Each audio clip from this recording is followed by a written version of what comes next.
भजनलाल सरकार जिंदाबाद, भजनलाल सरकार जिंदाबाद, जिंदाबाद, भजनलाल सरकार जिंदाबाद, आज जिंदाबाद, हिंदू एकता जिंदाबाद। कलेक्ट्रेट सर्किल पर कुछ युवा मेरे साथ और साथ ही हिंदू सेना प्रदेश अध्यक्ष हाकिम सिंह जी वो साहब सिंह जी मेरे साथ हैं। साहब सिंह जी, आज क्या विषय है कि आज बड़े नारेबाजी और मिठाई खिलाकर मुंह मीठा कार्यकर्ता कर रहे हैं आपका? देखो साहब, आज से 3 साल पहले नव संवत्सर पर एक रैली निकल रही थी हमारी, शांतिपूर्वक भगवा रैली थी। भगवान श्री राम का रथ था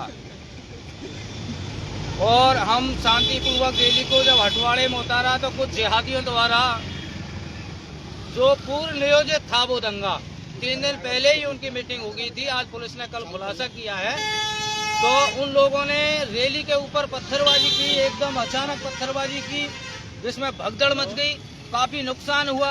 पूरा शहर आगजनी की चपेट में आ गया था और काफी हिंदू युवाओं के चोट आई थी।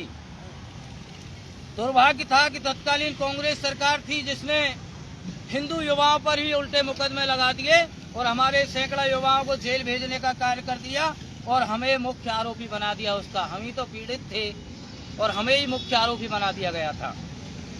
आज बीजेपी की सरकार आई है। बीजेपी सरकार ने हमसे वादा किया था कि हमारी सरकार आएगी तो करौली के दंगों की हम पुनर्जांच करेंगे और जो दोषी होंगे उनको सजा देने का कार्य करेंगे जी। आज 32 माह बाद में करौली पुलिस ने और भजनलाल सरकार के इशारे पर जो काम किया है उससे पूरे हिंदू समाज में उत्साह का माहौल है। उसी की हम मिठाई बांटने का कार्य कर रहे हैं। अब अमरुद्दीन जो पूर्व सभापति खातून का बेटा है वो उसका मुख्य आरोपी निकला है और सैकड़ों मुसलमान अब उसकी जद में आने वाले हैं। जांच चल रही है, जैसे जैसे जांच होगी जैसे जैसे उनका नाम आता चला जाएगा। और मैं करौली प्रशासन को, एसपी महोदय जी को बहुत बहुत धन्यवाद देना चाहता हूं। साथ ही भजनलाल सरकार को धन्यवाद देना चाहते हैं कि उन्होंने ऐसा कार्य किया है जो करौली की जनता जिसका इंतजार कर रही थी, वो माननीय एसपी महोदय सोनवाल जी ने जो कार्य किया है उसकी हम बहुत बहुत प्रशंसा करते हैं और करौली प्रशासन को हम बहुत बहुत धन्यवाद देना चाहते हैं कि ओरिजिनल जांच करें और जो दोषी हैं उनको सजा दिलाने का कार्य करें। आज बहुत खुश हैं सभी युवा और हमने जश्न मनाया है, पटाखे चलाए हैं, मिठाई बांट रहे हैं क्योंकि जो ओरिजिनल दोषी थे उनको आज सजा मिल रही है और जो निर्दोष फंसे थे उनका बचाव करेगी अब सरकार।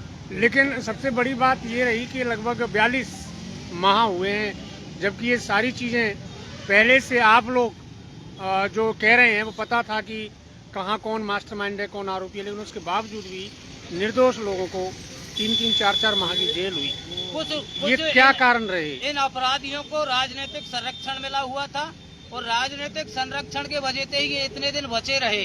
अब इनका राजनीतिक संरक्षण नहीं है और बीजेपी की सरकार है और माननीय हमारे सम्माननीय अशोक पाठक जी हैं, आईटीआई कार्यकर्ता, उन्होंने इस मुद्दे को जोर शोर से उठाया है और सरकार ने उनकी मानी है और ये पोल खुलती जा रही है इनकी। एक जैसे कि कहें अपन, जो आपने अभी बताया कि निर्दोष लोग थे जो सजा काट के आए आपके, अब क्या उनको सरकार के द्वारा क्या वो 4 माह जो समय उन्होंने जेल में अपराधी बन के काटा वो वापस मिलेगा? वो समय तो शिवलहरी जी किसी को नहीं मिल सकता। जो गुजर गया है वो तो गुजर गया है, लेकिन उनके जो नाम मुकदमा में जैसे पढ़ने वाले बच्चे हैं उनका दंगे से कोई मतलब ही नहीं था। ऐसे लोगों को पुलिस ने उस टाइम पे सरकार के दबाव में लपेटने का कार्य किया था और कुछ हमारे ही जयचंद थे जिन्होंने हमारे जितने भी हिंदूवादी युवा थे उनका नाम बताने का कार्य किया। तो वो समय तो गुजर गया। वो जो जेल में उनने दिन काटे हैं वो तो वापस नहीं आ सकते, लेकिन वो तो उसी से संतुष्ट हो लेकिन जाएंगे। कई कारण ओरिजिनल दोषी हैं वो जेल चले जाएंगे, उसी से जो हमारे लड़के हैं वो खुश हो जाएंगे। नहीं, वो ठीक है, वो समय नहीं आ सकता, लेकिन कई अपनी तैयारी कर रहे थे, वो उनपे एक मुकदमा लग गया, उनका भविष्य खतरे में, उसके लिए क्या सरकार से अपील कर रहे हैं और माननीय अशोक पाठक जी भी लगातार इस प्रयास में हैं कि जो निर्दोष फंसे गए थे, जो लड़के तैयारियां कर रहे थे, उनको मुकदमे में से निकालने का काम करेंगे क्योंकि उनका जब दोष ही नहीं था, वो तो नाजायज फंसाए गए थे, तो उनको बाहर निकाला जाएगा। जी, बहुत बहुत धन्यवाद। तो देखिए, आज जो दंगे में जो पीड़ित थे, जिनके नेतृत्व में बाइक रैली रामनवमी के अवसर पर करौली प्रशासन निकली थी। आज उस मास्टर माइंड को करौली प्रशासन करौली और प्रशासन करौली पुलिस लठ बजाओ, करौली पुलिस लठ बजाओ, करौली पुलिस लठ बजाओ। माननीय अशोक पाठक जी, अशोक पाठक जी, अशोक पाठक जी, अशोक पाठक जी। भाई हमको खिलाओ, हम तुम्हारे साथ हैं।